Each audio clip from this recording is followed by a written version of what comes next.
ఇవాళ మా పెద్దలు బట్టి విక్రమార్క గారు ఆనాడు మహాలక్ష్మి గ్రూపులో లక్షాధికారులను చేస్తాం ఆడబిడ్డలను అన్నారు. వైఎస్ రాజశేఖర రెడ్డి గారు ఉన్నప్పుడు ఇవాళ మా మిత్రుల సహకారంతో ఇంత ఉందే పెద్దలు చిన్నారెడ్డి గారు చెప్పారు 63 లక్షల సంఘం సభ్యులు ఉన్నారు. నేను ఒక్కటే మాట్లాడుతున్నా మా అక్కల్ని, 63 లక్షలు కాదు, 1 కోటి మంది మహిళా సభ్యులు మన సంఘాలలో చేరాలి. 1 కోటి మంది చేరండి. 1 కోటి మందిని ఒక్కొక్కరిని కోటీశ్వరులను చేసే బాధ్యత నేను తీసుకుంటా. 1 కోటి మందిని కోటీశ్వరులను చేస్తే తెలంగాణ బంగారు తెలంగాణ అవుతుంది, తెలంగాణ అభివృద్ధి చెందిన తెలంగాణ అవుతుంది, తెలంగాణ ధనిక తెలంగాణ అవుతుంది. ప్రతి ఆడబిడ్డ కోటీశ్వరాలు అయినప్పుడు పిల్లల్ని డాక్టర్లు, లాయర్లు, ఐఏఎస్లు, ఐపీఎస్లుగా చదివిపించుకుంటారు. ఆత్మ గౌరవంతో కుటుంబాన్ని నడిపిస్తారు. అదే ఇంటి ఆయన చేతుల నగదు ఉంటే సాయంత్రం తీసుకొని పోయి బెల్ట్ షాపులు ఇస్తాడు. అవునా? అదే కదక్క. అందుకే మా ఆడబిడ్డల్ని కోటీశ్వరులను చేయాలన్న ఆలోచనతోటి ఈరోజు మా అధికారులను, మా శాంతకుమారి గారిని, చీఫ్ సెక్రటరీ గారిని, మా సందీప్ సుల్తానియాని, అదేవిధంగా అనిత రామచంద్రన్ గారిని, మా సీతక్కను, మా సురేఖక్కను అందరికీ నేను చెప్పిన, ఏది ఏమైనా పరేడ్ గ్రౌండ్లో 1,00,000 మంది ఆడబిడ్డలతో సమావేశాన్ని ఏర్పాటు చేయండి అని 48 గంటల ముందల చెప్తే 48 గంటల్లో 1,00,000 మంది ఆడబిడ్డలు పరేడ్ గ్రౌండ్లో కదం దొక్కి మహిళా శక్తిని ఇవాళ నిరూపించారు. మీ మీద నాకు సంపూర్ణమైన విశ్వాసం, నమ్మకం కలిగింది. మీరు అనుకుంటే సాధించలేనిది ఏమీ లేదు.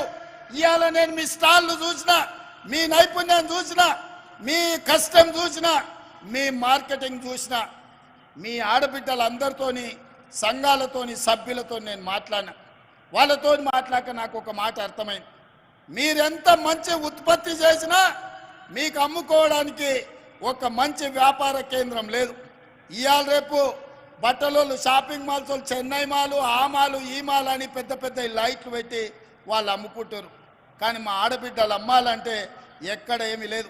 అందుకే ఈ వేదిక మీద నుంచి మా అధికారులకు ఆదేశాలు ఇస్తున్నా, రాబోయే నెల రోజుల్లో శిల్పారామం పక్కన మా ఆడబిడ్డలు ఉత్పత్తి చేసిన ప్రోడక్ట్స్ అమ్ముకోవడానికి 100 షాపులు మీకు పెట్టించి మీ ఉత్పత్తులు రాష్ట్రం కాదు, జాతీయం కాదు, అంతర్జాతీయ స్థాయిలో మీ ఉత్పత్తులు అన్నీ అమ్ముకునే విధంగా మీకు స్టాళ్ళు ఏర్పాటు చేపించే బాధ్యత, దానికి అవసరమైన ఏర్పాటు చేసే బాధ్యత నేను తీసుకుంటా. నెల రోజులు తిరిగే లోపల శిల్పారామం పక్కన మా మహాలక్ష్మి గ్రూపులకు స్టాళ్ళు ఉంటాయి. మీరు ఏమేమి తయారు చేస్తారో అవన్నీ అక్కడ టాటాలు, బిర్లాలతోని, అదాని, అంబానీలతోని మా ఆడబిడ్డలు పోటీ పడే విధంగా మీరు తయారు చేసిన వాటిని అక్కడ అమ్ముకునే విధంగా మీకు చట్టబద్ధత కల్పించి మీకు న్యాయం చేసే విధంగా పూర్తి స్థాయిలో వ్యవస్థను ఏర్పాటు చేసే బాధ్యత నేను తీసుకుంటా. ఇవాళ నేను మీకు మాట ఇవ్వదలుచుకున్నా, 1 కోటి మందిని 5 ఏళ్ళు తిరిగే లోపల 1 కోటి మంది ఆడబిడ్డల్ని కోటీశ్వరులను చేసే బాధ్యత కాంగ్రెస్ పార్టీ ఇందిరమ్మ రాజ్యం తీసుకుంటుంది. మరి ఇవాళ కేసీఆర్, కేటీఆర్, హరీష్ రావు, కవితమ్మ అంటారు రేవంత్ రెడ్డిని ఓడగొట్టాలి, కాంగ్రెస్ను పడగొట్టాలి. నేను అడగదలుచుకున్న మా అక్కల్ని, ఏం పాపం చేసినాక నేను ఎవరిదాన్ని ఆస్తి గుంజుకున్నానా? ఎవరన్నా తల్లెలు ఏమన్నా పెట్టుకుంటే నేను గుజ్జుక తిన్నానా? పోని వాళ్ళ ఏమన్నా ఫామ్ హౌస్ నేనేమన్నా గుట్ట భూమి అడిగినా? లేకపోతే వాళ్ళు దోసుకున్న సొమ్ములు ఏమన్నా వాటా అడిగినా? ఆయనకున్న జన్వాడలు ఉన్న ఫామ్ హౌస్లు ఏమన్నా 2 రూమ్లు ఏమని అడిగినా? నేనేం చేసినా? ఆడబిడ్డల్ని బలోపేతం చేద్దామని చూసిన. ఆర్టీసీ బస్సులో ఉచిత ప్రయాణం ఇచ్చిన, ఆరోగ్యశ్రీలో 10 లక్షలు ఇచ్చిన, సిలిండర్ 500కి ఇచ్చిన, 200 యూనిట్లు ఉచితంగా కరెంట్ ఇచ్చిన, ఇల్లు కట్టుకోనికే ఇందిరమ్మ 5 లక్షల రూపాయలు ఇచ్చిన. ఇవాళ 1,00,000 మంది ఆడబిడ్డల్ని ఇడికి పిలిచి కోటీశ్వరులను చేస్తాం. మీరు 63 లక్షల సభ్యులు సంఘాలలో 1 కోటి మంది కానీ 1 కోటి మందిని కోటీశ్వరులను చేస్తా అని నేను చెప్పిన. ఇదేమన్నా తప్ప? ఇదేమన్నా మోసమా? ఇదెవరికన్నా అన్యాయమా? కేసీఆర్ ఉన్నంతకాలం ఆయన బిడ్డ తప్ప ఎవరినన్నా చూసిండా? బతుకమ్మ ఆడితే ఆమెనే ఆడాలి, ఎంపీ కావాలంటే ఆమెనే కావాలి, ఎమ్మెల్సీ కావాలంటే ఆమెనే కావాలి. ఇక ఏది ఉన్నా ఆయన బిడ్డ తప్ప ఇంకోరు బిడ్డల దిక్కు చూసిండా? ఆయన బిడ్డ ఆయనకి ఎంత ముద్దో, మా అక్కల చెల్లెళ్ళు మాకంత ముద్దు కాదా? మా అక్కల చెల్లెళ్ళు బాగుండాలని మేము కోరుకుంటే తప్ప? మీ సోదరుడుగా వ్యవసాయ కుటుంబం నుంచి వచ్చిన నేను నల్లమల్ల అడవులో నుంచి అచ్చంపేట నుంచి హైదరాబాద్ వరకు వచ్చి ఇవాళ ఒక వ్యవసాయం చేసుకునే పిల్లగాని ఆ కుటుంబం నుంచి వచ్చినోని నేను ఈ రాష్ట్ర ముఖ్యమంత్రి అయితే చూసి ఓర్వలేకపోతున్నా. వాళ్ళ కడుపులో ఒకటే పుగులు అవుతుంది. అరేకి వ్యవసాయం చేసుకునే వాళ్ళ పిల్లగాడు వచ్చి ముఖ్యమంత్రి అవుతాడని. దొరలే కూర్చోవాలి నా కుర్చీలా, వ్యవసాయదారులు కూర్చోవద్దా అని నేను అడుగుతున్నా. ఎందుకు ఇవాళ ప్రజలు మాకు తీర్పు ఇచ్చారు, మాకు ఓట్లు వేసారు. 93 లక్షల మంది మమ్మల్ని ఆశీర్వదించి ఆ కుర్చీలో కూర్చోబెట్టారు. ఏమన్నా అయ్య పేరు చెప్పి కూర్చున్నానా? విరాసతులు కూడా పుణ్యానికి ఇచ్చిండా? లేకపోతే ఎవరి ఇంట్లో నన్ను ఉంటే రాత్రి కూడా దొంగతనం చేసిన మా అక్క? బాజాబ్తా ప్రజల దగ్గరికి వెళ్ళినాం, ప్రజలకు చెప్పినాం, ఇందిరమ్మ రాజ్యం తెస్తామన్నాం, కాంగ్రెస్ అధికారంలోకి వస్తుందన్నాం, 6 గ్యారంటీలు అమలు చేస్తామన్నాం. ఆ మాట తెలంగాణ ఇచ్చిన సోనియమ్మతోని మీకు చెప్పించినాం. సోనియమ్మ మీద నమ్మకంతోని, కాంగ్రెస్ మీద భరోసాతోని ఇవాళ ఈ ప్రభుత్వాన్ని ఏర్పాటు చేసిండ్రు. మీరందరూ మీరేసిన ప్రభుత్వాన్ని, మీరు గెలిపించిన కాంగ్రెస్ను ఇవాళ పడగొడతామని చెప్పి ఫామ్ హౌస్లో చిందులు వేస్తున్నారు. నేను అడుగుతున్న అక్కలారా, చూసుకుంటూ ఊరుకుందామా? లేకపోతే సలాకి ఎర్ర గాల్చి పిర్రల మీద వాతలు పెడతామా? మీరు ఒక్కసారి చెప్పండి. నేనైతే ఒక మాట చెప్పదలుచుకున్నా. ఎవడైతే ఈ ప్రభుత్వాన్ని పడగొడతానో, ఈ ప్రభుత్వానికి ఏదన్నా నష్టం చేకూరుస్తా అంటే ఊర్లలోకి వస్తే పొరకాటలు తిరిగేసి కొట్టూరు రక్క ఎవడొచ్చినా సరే ఇంటి ముందరికి వస్తే, ఓటు అడగనికి వస్తే చెయ్యి జాపమని రొట్టెలు చేసేటప్పుడు వస్తే సలాకి ఎర్ర గాల్చి చేతుల మీద వాతలు పెట్టారు. అప్పుడు కానీ సన్నాసులకు బుద్ధి రాదు. మీరు గెలిపించిన ప్రభుత్వం మీ అభిమానంతో అధికారంలో ఉన్న కాంగ్రెస్ పార్టీని ఇవాళ పడగొట్టాలని కేసీఆర్, నరేంద్ర మోడీ ఇవాళ కుట్ర చేస్తారు. నరేంద్ర మోడీ 10 ఏళ్ళ నుంచి మనం చూడలేదా? నరేంద్ర మోడీ కదా ప్రధానమంత్రి. మనం పండించిన ఒడ్లు కొన్నాడా, కందులు కొన్నాడా, పసుపు కొన్నాడా, సోయాబీన్ కొన్నాడా, పత్తి కొన్నాడా, మిర్చి కొన్నాడా, మొక్కజొన్నలు కొన్నాడా? ఏం కొన్నాడు మనం పండించిన పంట నరేంద్ర మోడీ?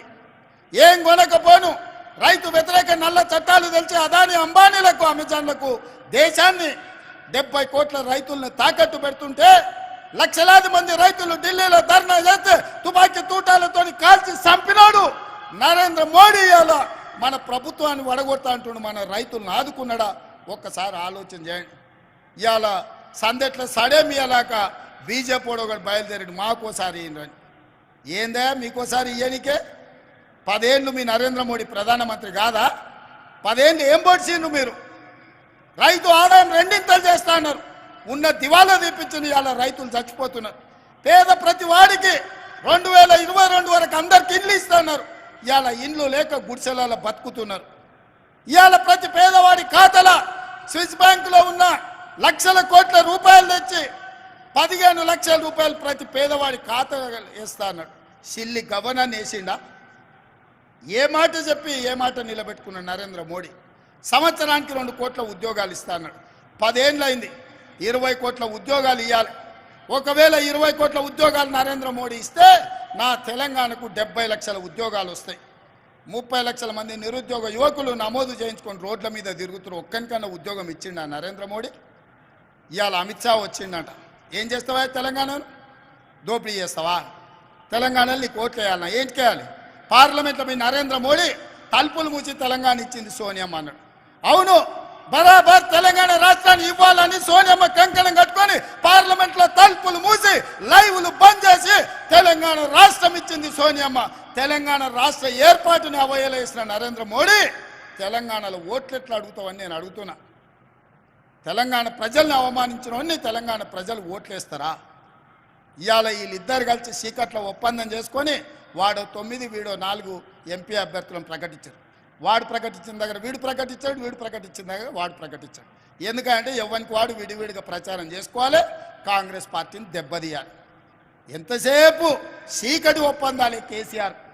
పొద్దుటిపూట బయటకు వచ్చేది లేదు, ప్రజల్ని కలిసేది లేదు. ఇంకా కూడా సిగ్గు రాలే, మారలే, ఇంకా అట్లనే దొంగ బుద్ధే, వంకర బుద్ధే. ఎంతసేపు ఉన్న చీకటే వారాలే. అందుకే అక్కలారా, ఇవాళ 1,00,000 మందిని చూసినా నాకు నమ్మకం వచ్చింది.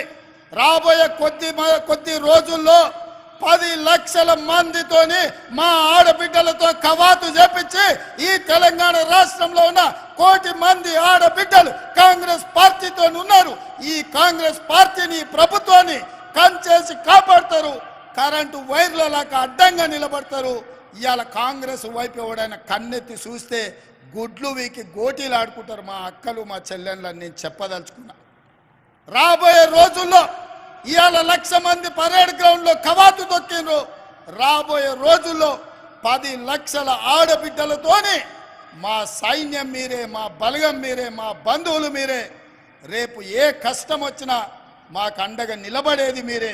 మిమ్మల్ని కోటీశ్వరులను చేసే బాధ్యత మాది, నాది, మా భట్ అన్నది, మా ఉత్తమ్ అన్నది, మా సురేఖక్కది, మా సీతక్కది.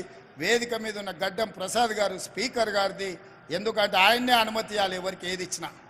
మైకు మాట్లాడాలన్నా మీకు నిధులు విడుదల చేయాలన్నా గడ్డం ప్రసాద్ కుమార్ గారే చేయాలి. అందుకే ఇవాళ మిమ్మల్ని అందరిని ఒకటే మాట చెప్పదలుచుకున్నా, మిమ్మల్ని కోటీశ్వరులను చేసే వరకు విశ్రాంతి తీసుకునేదే లేదు. రాబోయే పార్లమెంట్ ఎన్నికల్లో 17లో 14 సీట్లు గెలిపించండి. 1,00,000 మందిని కోటీశ్వరులను చేసే బాధ్యత కాంగ్రెస్ పార్టీ తీసుకుంటుందని తెలియజేస్తూ మీ అందరి దగ్గర సెలవు తీసుకుంటున్నా. మీరందరు సిద్ధమేనా? సిద్ధమేనా? మా అక్కలందరూ చేయి పైకెత్తి చెప్పాలి. సిద్ధమేనా? సిద్ధమన్న వాళ్ళందరూ చేయి పైకెత్తండి. జై కాంగ్రెస్, జై జై కాంగ్రెస్. హస్తం గుర్తుకే. అక్క ఫామ్ హౌస్ లో వండుకున్న కేసీఆర్, ఢిల్లీలో ఉన్న మోడీ గుండెలు ఎదరాలి. సరేనా? గట్టిగా మహిళా శక్తి అంటే ఏందో వాళ్ళకి తెలవాలి.